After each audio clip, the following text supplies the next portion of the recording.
the Plan C podcast. Welcome to our 30th episode. It feels great to be doing our 30th episode. Obviously, we would like to be talking about something a little less depressing, but you know what? The world's kind of depressing these days, but you know what? We are here to tell you that yes, it is depressing, but you can still push forward. And speaking of we, my great co-host, Cameron, how are you doing today? What is good? Stolo here, chilling, feeling Stolo. good. Oh, Stolo, that's gonna stick. I got a feeling in my mind that's just gonna stick. That sounds great, Stolo. Thank you. I'm definitely leaning into it. Yeah, I would say. So we just both wanted to, just before we get into the episode, we wanted to just thank everyone who has given us one listen, one like, any piece of, advice anyone has given us. Just a single listen, a single mention, if you follow the Instagram, you follow the Twitter, we just, thank you. COVID has definitely sort of made us, I would say, shift because we can't record in the same room, just because of sound stuff. So we've been streaming more, so you guys should check that out. And besides that, check out our Instagram, check out our Twitter, check us out on Apple Podcasts, Spotify, so on. Yeah, just thank you guys, because, if nobody was listening, we certainly wouldn't be doing this. For real, facts. Thank you, people. Yeah, seriously. Much appreciated. It's just, you make it easier. And you know what, Cameron, you also make it easier. So thank you as well.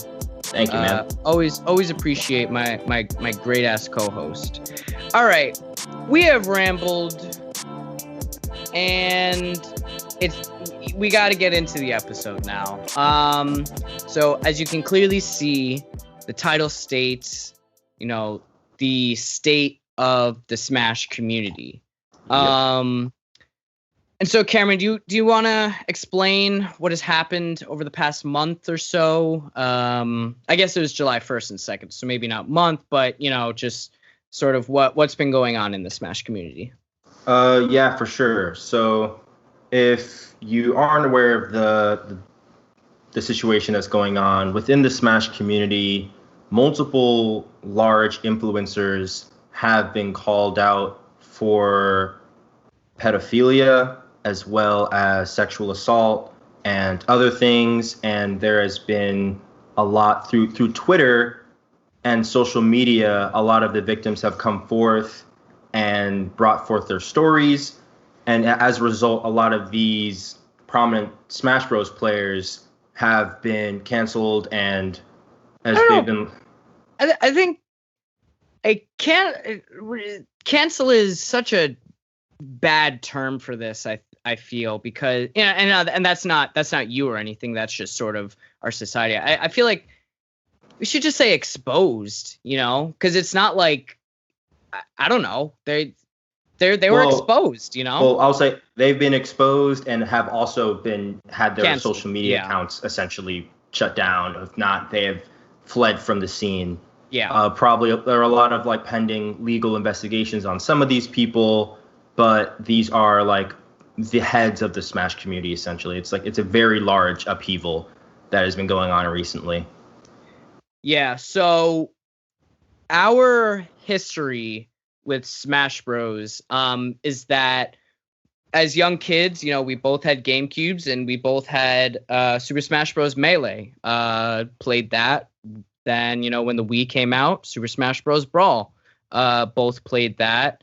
I wasn't playing Smash during Smash 4, but, once the Switch came out and once Smash came out on the Switch, I was right back on. And I played Smash 4 throughout high school. Yeah, until Smash Ultimate came out. Both of us definitely have an affinity, I would say, to Smash, and, we care about the state of the game, and it's something that has definitely just been ever present in, I would say, both of our lives, and has definitely been sort of a source to bring people together. In terms of our friend group and the people we hang out with. For sure. Like definitely growing up in Brooklyn, a lot of the times, like when people come to each other's houses and stuff like that, Smash is the game that people are playing. You know, it's like all age groups can play Smash. You know, I had older friends that played Smash Bros, younger friends that played Smash Bros. It's just it was a very community-oriented game, and it had probably had a very large effect on my social life growing up. So it's definitely it's hard to see the game in this state, especially with people that people that I personally watched and had no idea this was happening, and all of a sudden you learn something about the community, and it's like the game means something different to you. For yeah, for sure. And just as a preface, neither Cameron and I have personally dealt with sexual assault, so this isn't. If we say things that are wrong or offensive, we just want what is right. Well, there's no malice, and we won't be speaking from the perspective of someone that knows about any of this stuff. We're just going to be squarely speaking about the Smash community. And we stream Smash for about 6 hours a week on YouTube. So, we felt it was important to talk about this. And again, I can't say that, I have been sexually assaulted. So I'm definitely coming from a place that is much more like trying to understand than currently understand. And yeah, I think I don't want to speak for you, Cameron, but I think, you're sort of in the same situation where we are lucky enough that we haven't had to deal with the horrors of that just within our personal lives.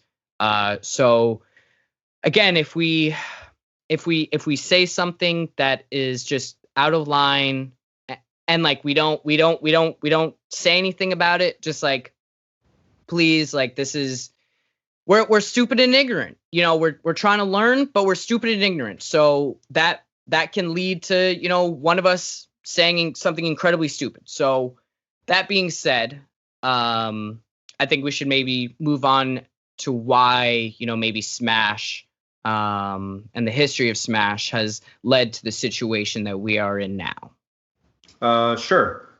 So the history of Smash, like Smash originally started with like wasn't it N64? Smash 64, Bros? Yeah, Smash 64 was the first Smash Bros. Came out before I was even able to hold a controller. But I think before we were even born. Yeah, right? It's very possible. Yeah, we'll have to get R&D on that. Yeah, we'd have to get a fact check on that. But for the game, for me at least, started with Melee, and through Melee, it had the first wave of players playing like really competitively. They formed its own competitive scene outside of Nintendo, just community. People loved the game so much that they made this competitive scene. And then through the years, when that game's kind of transitioned into Smash Brawl, Super Smash Bros. Brawl, those same Melee players actually detached kind of from the community, and Brawl had its own community growing from it with a new age of players who were also then young. And from Brawl, those players transitioned to Smash 4, but the players that played Brawl also played Smash 4. So it was like an odd dichotomy of you had players that have been playing the game for maybe 4 to 8 years in the competitive scene who were that had started with Brawl. That had started with Brawl when they were younger, but were now, young adults or adults. And then you had the new wave of players coming into Smash 4 who were still kids or like, middle school, high schoolers around that age. And because of the situation that it's not sponsored by Nintendo, so all of the events are very much community, all the community rules apply, but there's no real like supervision or supervisors of these tournaments. And then the time you get to Ultimate, that age gap is like very huge, and you ended up with the situation we have now with the lack of supervision and just the overall lack of rules and social behavior. It's been very just toxic. Just for some people, if you might have missed that, because that was a very good in-depth conversation, or I guess explanation on what Cameron said. Long story short, Super Smash Bros. Melee sort of developed into its own community outside of the Smash Bros. Community. So that that's why you have this. I'm not going to call it a fracture, but a splitting off between the Melee players and then the rest of the Smash community. A schism, if you will. A schism. There you go. Not necessarily like an angry schism or anything, but just this is a different style of game. Anyway, and what Cameron means by everything is fan run is Nintendo has only run one official Super Smash Bros. Tournament that has been sponsored by Nintendo itself. It was called the Smash 64 Cup, I believe. I could be wrong, but yeah. And from there, everything else is just community driven and community run. So that's just to clarify what you were saying in case anyone was confused on that. No, for sure. And there's a bunch of games that way, yeah. So just we talked about some of the biggest names in Smash, such as like Zero, D1, Kitaro, Nairo, Cinepai. I think we said close to 50 people have been exposed and have exited the scene now. Well, we haven't said yet, but we did just now. Yeah, and that's why I was trying to sort of just meld them together, if you will. And it's not just players. It's not, you have commentators. You even have the co-founder of a fighting game. How would you describe Evo? Evo or Evolution is the largest fighting game tourney probably in the world. Yeah, and that's I guess it's technically fan run, right? No. Okay. Evo is its own organization. It's a huge tournament that has like a bunch of video games, fighting games, and everything. Announce events at Evo. Yeah, it's like Capcom. All the big games are there. It's like Comic-Con had a baby with a fighting game tournament. Anyway, even like the co-founder of Evo has been exposed as well. So this isn't something that is hitting just players. It's unfortunately rife throughout the entire damn thing. Yeah. So for like a stat would be Evo 2018 had over 11,000 attendees in competition. Yeah. And that's not even for watching. And for video games that are not rated M, such as Smash and other games like that, you literally can't I'm not going to say can't because I could have, but they didn't sort of filter out these things. And that sort of leads us to what I think I want to ask you next is, what's the influence these people have over young people in the scene in general? Like, how does that happen? Well, for example, like in Evo, the amount of people watching is from all age groups, and it's very extensive. Like, I think there was it's 5.5 million hours watched from that one event alone.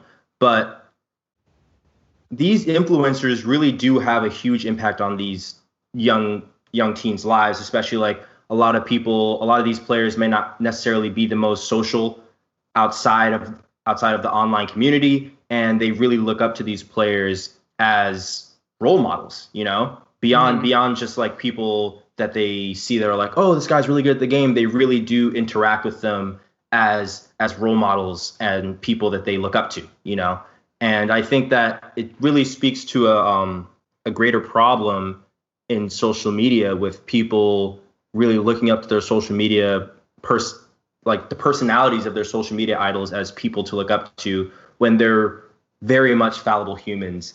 And just because they're good at a game doesn't mean that they're necessarily a good influence. And I think this situation is really telling that we first of all, the influencers themselves might need to change how they interact with fans, but also we need to have some lines of education going to young people and how they're looking at their idols on social media.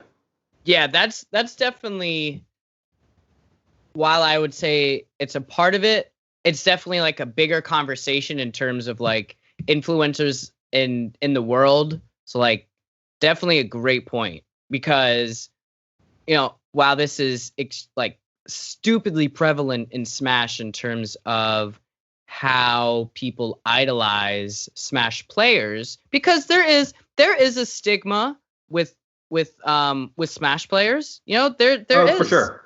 And so I think that when you have these people, well, I mean, again, it's I can say this for any type of influencer culture. So yeah, great point. What do you think is going to be in the future of the Smash community? Would be my question for you. Well, as a streamer. Yeah. As a streamer, let me just say that, like,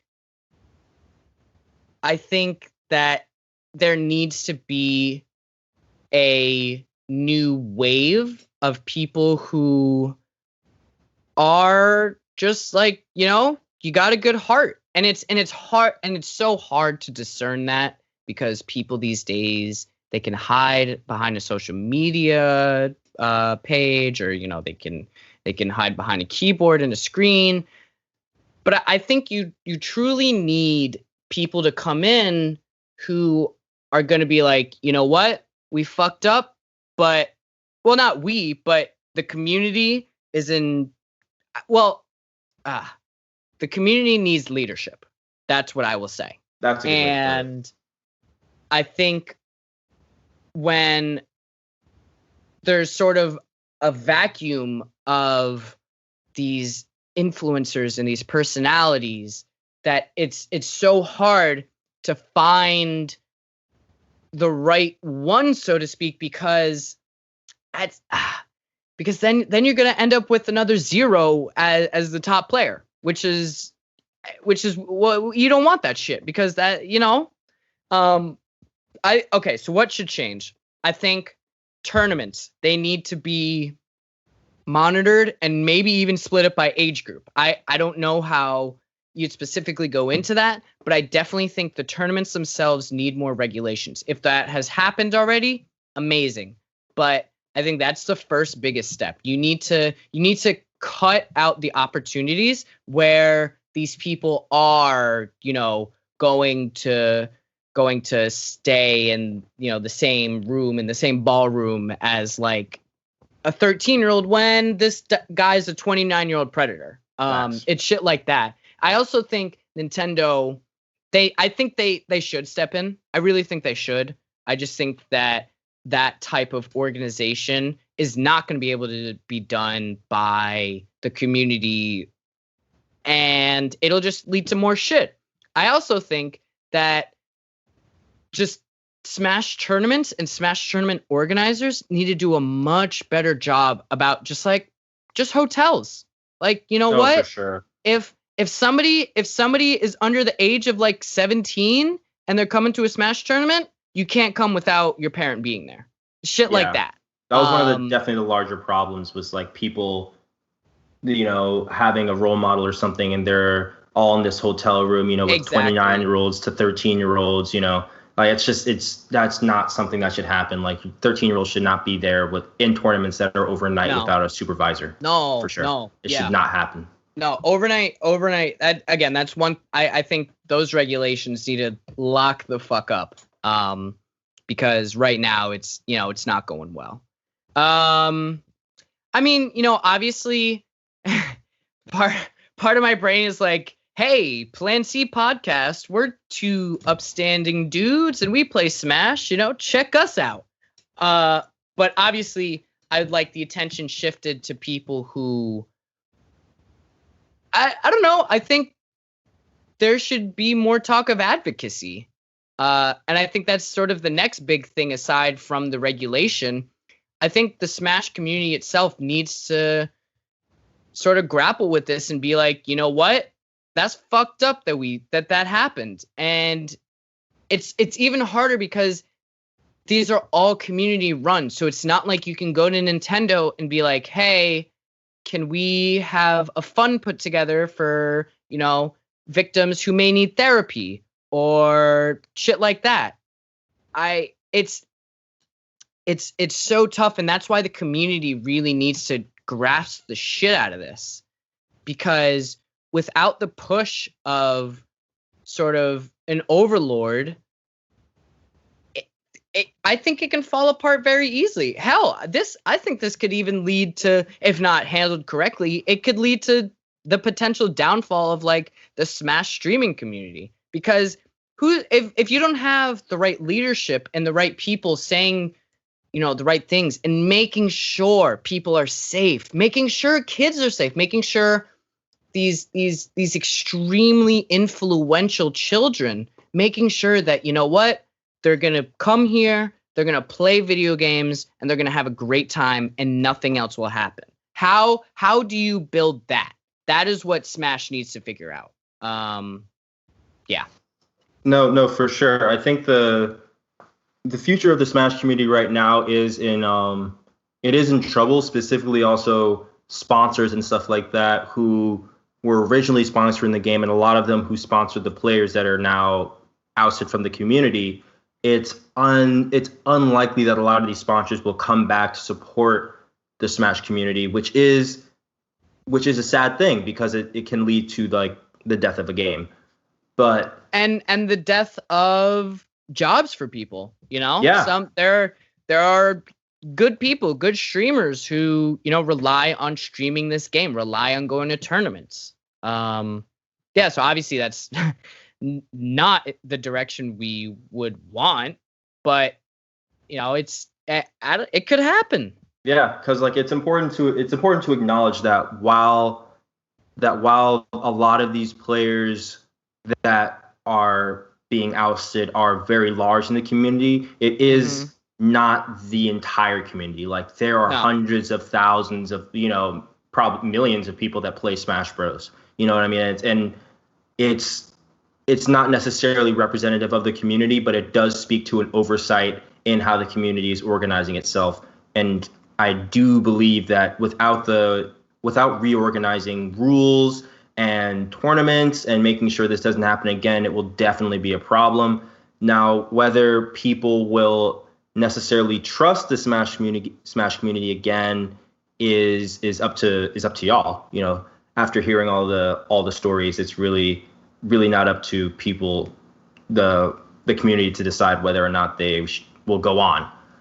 But I would say that even though it's a terrible thing that this happened in this community, but the ousting of all these people is a very positive thing. And like people being able to speak their truths as well.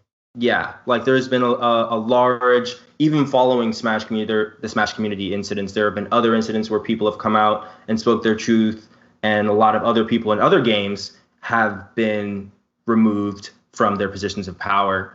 So I do think it's an overall a positive thing, and it really wipes the slate clean for the future of the Smash community, because now if anyone, a lot of these people had no idea that this was even possible. And I will say that a lot of these people had no idea they were doing anything wrong, even. Like these are that's a bigger thing. That's a larger issue, which I guess I'll go into that. I guess because it's all with like dynamics and the sort of the type of person to engage in such behavior. Who is that person? Yeah, for sure. Like a lot of people when they hear like if you saw this on Twitter, you saw this on Instagram or whatever, you hear like the big buzz lines of like, oh, such and such trash people, blah blah blah blah. But I think it's very important for people to understand why there are so many predators in this community and the type of people that are in the Smash community. And this is obviously going to be very subjective, and it's coming from just like my experience as well as my experience of watching the community.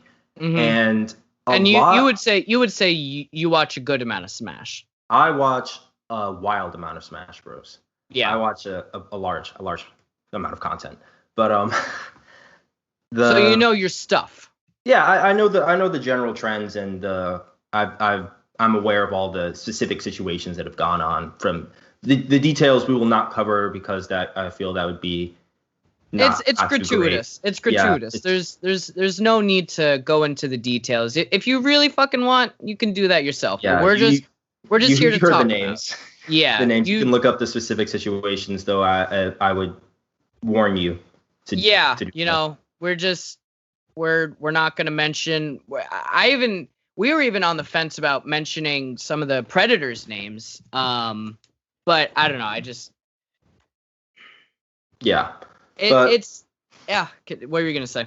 Oh, you can finish. Go ahead. Well, I want to keep hammering this point home. Just because I don't know how we're coming across.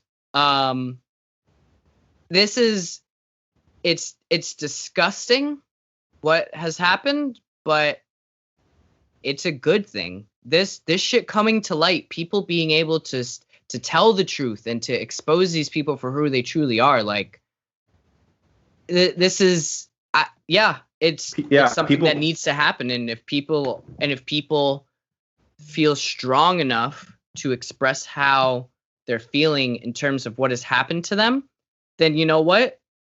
You need to express yourself. Well, I don't want to say you need to express yourself, but like, thank you for expressing yourself. Yeah, it's like people coming forth now makes it more likely for people to come out in the future regarding these types of issues within the online community. Oh, so I'm sorry, what were you gonna say? Yeah. And along with that, just you asked me earlier what I think should change. If there is a whiff of this happening, at X immediately, Yeah, and with that, I will preface saying that there should definitely be like I personally I don't believe like in the future Twitter should probably not be how these issues are necessarily come to be. I believe there should probably be an organization that people can go to regarding these kinds of situations, because at the end of the day, Twitter is not a jury. Like, people don't know how to deal with evidence and stuff like that. There's like this is something that should be dealt with the police or an organization specific to this, because Twitter does not necessarily have the facilities to deal with these types of situations. It really doesn't. And the problem with Twitter is that there are so many people that are just so willing to try and prove you wrong. And not even people who know you, not even people who know your story. They don't know shit about you, but they're a fan of one of these people, and they'll gaslight you. No, it's like a lot of people on Twitter all feel like they're the smartest person in the room. And that they know everything, and their opinion is like the word of God, and they can't have their minds changed. And those people are not the type of people that you want to necessarily be deciding issues like this. Whether to cancel someone or not to cancel someone, anything like that. It really shouldn't be up to people that have no wherewithal or knowledge of said situations. Completely agree. So getting on to what I was saying about the type of person to engage in such behavior in the Smash community, I think what is very important to acknowledge is that a lot of these people were originally gained their fame when they were probably younger, and a lot of these people that are streamers and streaming this game, a lot of them are introverts. They're not like people that are like going to be like the Chads of your high school and stuff like that. And as well as they're not necessarily socialized as well as some of the other people if a lot of their interactions have only been online. And it's and as well as the fact that there's such a large age discrepancy amongst a game that has been across an age variation, I'll say. Yeah, variation, because it's the series has lasted for like 2 decades now. It's such a huge amount of time. Mm-hmm. And when you're getting a lot of these people that never had any attention, are very introverted, have only have friends online, and all of a sudden you pump them full of fame, and now they're legit famous.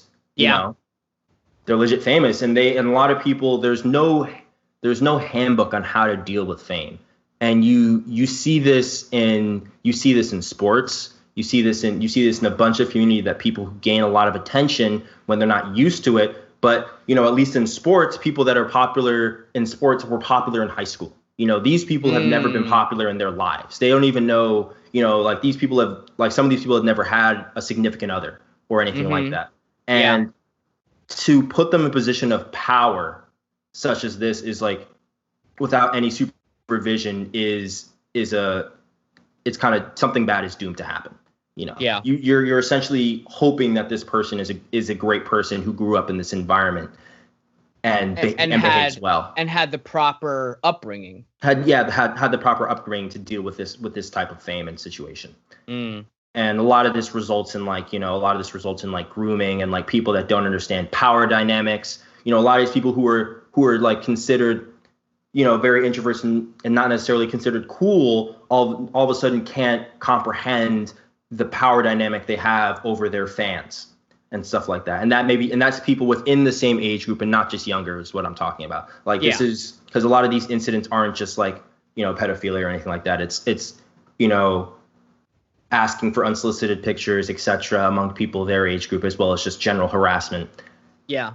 Male and female ages range, however. And it's a lot of it is people just not knowing how to deal with their sudden spike in popularity and the dynamic that comes with it. Yeah, I think you definitely covered that. I think we should, before we sort of speak from our heart. Well, I mean, I guess we've kind of been doing that the entire time, but we have a more sort of interpretive part for us in the end. So before we get to that, how did this go on just so long without being addressed? Well, a lot of these incidents, if you look into the specific incidents, which the lot of them are the victims had told other people, but had told other people not to become public. So some of this knowledge was known in the community between people that are very popular in the community, but the victims didn't necessarily want this going public.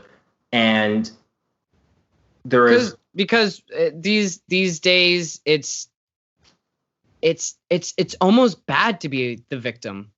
Oh, for sure. Like there'll be a certain amount of support for sure that's going to happen when you post something like this on Twitter, but there's also definitely a large amount of blowback, depending on the size of the person that is being talked about. Their fans, just in terms of the number of people they have following them, can absolutely crush someone. Yeah, can crush a single person. Your life changes forever. Yeah, and it's like a lot of these people, like if they were to say their truth through like a burner account or account that wasn't necessarily representative of them personally, they wouldn't be taken seriously at all. And they really have to kind of put their necks out there in order to speak their truth, which is not something that's really horrible about social media right now. Yeah. But when people started coming forward, it emboldened other people to kind of speak their truth when seeing the positive response from the community. And I do always wish to thank the people that really push for these people to speak their truth safely and encourage them that they're doing the right thing, and didn't demonize them for something that they had that they didn't understand. So yeah, I do want to say that wasn't their fault. Wasn't their fault, and I do always want to say that, like, if for the people that really did support these people, it's good that we acknowledge what they did, and of course it's just something that we should all do naturally. But I do think it's nice to acknowledge people when they do good things. Yeah, no, for sure. Yeah, so I just, again, I for one am, like, as a Smash player, And as somebody who looked up, or not, maybe not look up, but I liked some of those players. You go in, drop in on one of their lives, you follow them on Twitter. I did. But I love so much more just people getting what they deserve. And people who feel the strength to talk about some of the worst moments of their lives. Like, that's fucking incredible. That's incredible that that's like climbing up Mount Everest naked with your feet covered in butter. It's I can't imagine the strength it took for some of these people, because you're right. The public blowback is insane. It is so severe. It is severe and it is toxic. So just like for the people that had the strength, just, you are a fucking champion. And you know what? For people that don't have the strength, we're here to uplift you. We don't have much of a platform, but we're here to support and uplift that shit. Yeah, there's nothing wrong with not being able to speak out or not wanting to speak out. Exactly. It's completely whoever's decision, your decision. Yeah. If you're the one speaking, it's okay. And whether you do or don't, like, you'll find support from the Plan C podcast, because we believe in doing the right fucking thing. And, if you're a victim, I am so, so sorry that this is something that you have had to endure in your life, and something that you have had to hide, and something that has made you feel terrible. I'm just some Joe Schmo, so it may not mean anything, but you're heard. Like, you are heard. Your feelings are valid and acceptable. Yeah, for sure. That's what I got. Yeah. For me, I've very much been like following the Smash community, as well as I'm very critical of social media in general. So when I see something like this, it does finally give people a chance to kind of acknowledge the problems that come with this. And I think the primary things that I would say need to be addressed within the Smash community and also beyond that is people need to not idolize the personalities that they see on social media, whether that be the Kardashians, whether that be like Kanye, whether that be anyone. Like, people need to really be able to think for themselves and also know that these people are fallible and only have knowledge of whatever they're famous for. You know what I mean? It's like, like you see all the time. What's the guy who owns Tesla? Elon fuck. Elon Musk will say some stupid shit, absolutely stupid shit when it comes to stuff not in his area. But so that's like why you don't idolize people like that, because there's no way that they have all that knowledge. And the other thing that people need to realize is that there does need to be put more responsibility on people that do have a lot of outreach. Like social media has allowed random people to become famous overnight. And there is a certain amount of responsibility that needs to come with being able to reach so many young people, as well as like people your age and stuff like that. I feel like there needs to be some sort of guide for people that are gaining this type of publicity, because while it is easy to demonize a lot of these people, I can't see yet, but because I'm not famous, but I can imagine that it's Cameron, very you're difficult. Not famous? No way. No way. But I can imagine it'd be incredibly difficult to deal with that transition, because there are people that are famous, their lives are irrevocably changed. And all of a sudden they have people that will hang on their every word as if it's like gospel. So that's also something that really needs to come into play about the Smash community moving forward in general. I'm not completely sure if the Smash community will recover but I do think that people should give the people that are replacing these kind of foul people, honestly. I mean, they're not kind of foul. They're foul. Yeah, them foul people. Foul as fuck. They should the mud people, the dregs, bro.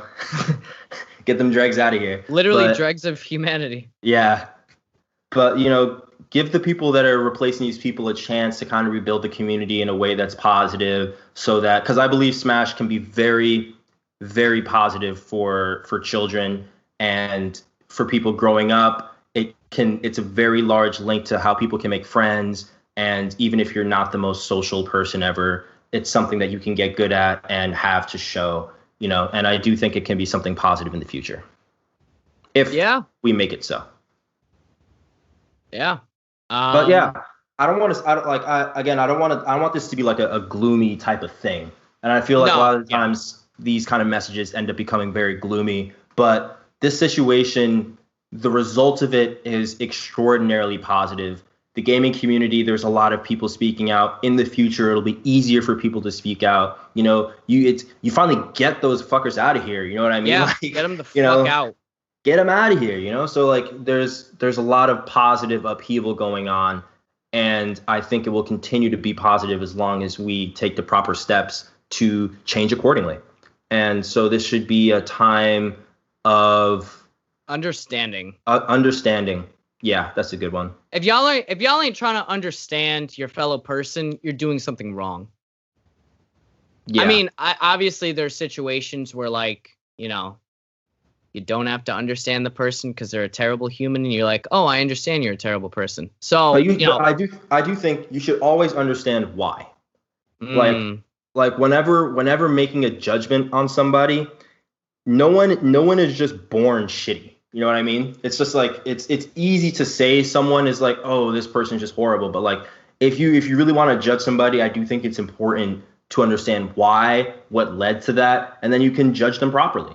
Like, I don't believe in judging people without the correct reasons or just off of headlines. And I think that's actually probably one of the bigger problems with Twitter, is that it makes judging people so easy rather than coming from a place of understanding. Even if whatever's happening is horrible, understand why and then make your judgment, and an educated judgment. You know, that's how you can benefit your community. Otherwise, people will get caught in the crossfire, which is never great. Yeah, I don't know why Zero did that. I mean, I guess I kind of do, but I still don't fuck with him. That motherfucker can burn. Yeah, you know, I looked up all the stuff about Zero, and like in the end, you're just like, oh, well, he did this stuff. These are the reasons why he did it. Obviously, doesn't excuse his actions. I understand kind of his issues, because I'm gonna judge the fuck out of him because I'm informed. A lot of these people have issues. A lot of these people have been through abuse, and a lot of these people have been through very unfortunate situations. But that doesn't mean what they did wasn't absolutely horrific, and therefore you could be Superman. It don't matter. It don't matter. Exactly. Yeah, but I do think it's important to know the background. Therefore, like, you see the other person as a human, and not as just some demon. Like, it's important that we see everyone as people, because if you're on the other side of that, maybe you didn't do something wrong and everyone automatically sees you as a demon. That's not, you wouldn't want that. No, don't want to get demonized. Yeah. You got anything else? This has certainly been a dense pod. Yeah, definitely a lot of information here. I will say, for if there's anyone older watching the video, maybe people with kids, video games are positive. Please let your kids play games. They just make sure you're watching over them while they're playing. Yeah, and especially when it comes to them dealing with other people. But the actual video games themselves, I think, are very important for people that may not be like super extroverted or maybe doesn't like sports. I personally like sports, but I've seen from people that may not be into that type of dynamic, video games can be a very good a lifeline for them, essentially. So, yeah. We want to thank y'all for joining us on our 30th episode. We've got actually, this could be 31 or 30. I don't know how we're going to split up the next two podcasts. But, you know, thank you for everyone who has stuck around. We appreciate y'all for listening. You know, if you find yourself in a position where you can't talk, I'm very sorry. And I'm just gonna tell you, like, it's always better to talk about it than not. It's always gonna feel better after you talk. It could be to your dog, talk to your cat, you know. It could be to your pillow. Just saying the words will offer catharsis.